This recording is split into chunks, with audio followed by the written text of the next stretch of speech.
Ah, j'ai été très concerné par les travaux de restauration de cette partie de l'archevêché. D'abord, pour y accéder, ils étaient obligés de passer par chez moi d'une certaine manière, mais c'est un travail de restauration spectaculaire qui a permis d'ailleurs un certain nombre de découvertes archéologiques et j'espère qu'elles seront bientôt publiées. Les différentes salles sont superbement restaurées et cela permet de comprendre que ce lieu qui est le centre de la vie chrétienne depuis le IVe siècle est un lieu vivant et évolutif. Là, il va être ouvert au monde entier.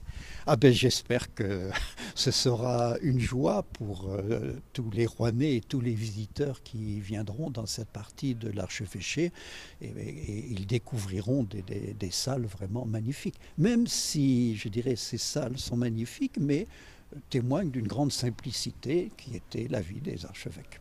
Alors le rapport avec l'État, avec le monde laïque, là pour vous c'est un énorme message en ce qui concerne Jeanne d'Arc.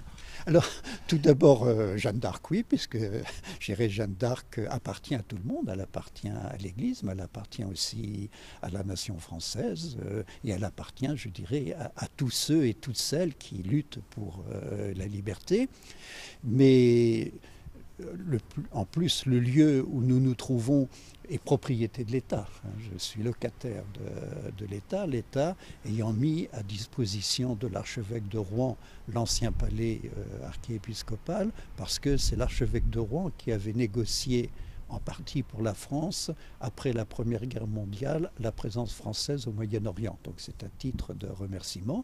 Et je peux dire que dans la création de l'historial Jeanne d'Arc et le préfet et la direction régionale des affaires culturelles au nom de l'État, mais aussi la métropole, ont toujours eu le souci de faire que, tout en créant ce lieu, soit respecté ce qu'on peut appeler entre guillemets les droits de l'archevêque. Donc il y a du religieux et du laïque dans cette histoire de Jeanne d'Arc qui sera racontée ici. Il y a du religieux et du laïque dans l'histoire de Jeanne d'Arc, et il y a du religieux et du laïque dans les lieux mêmes où sera racontée l'histoire de Jeanne d'Arc.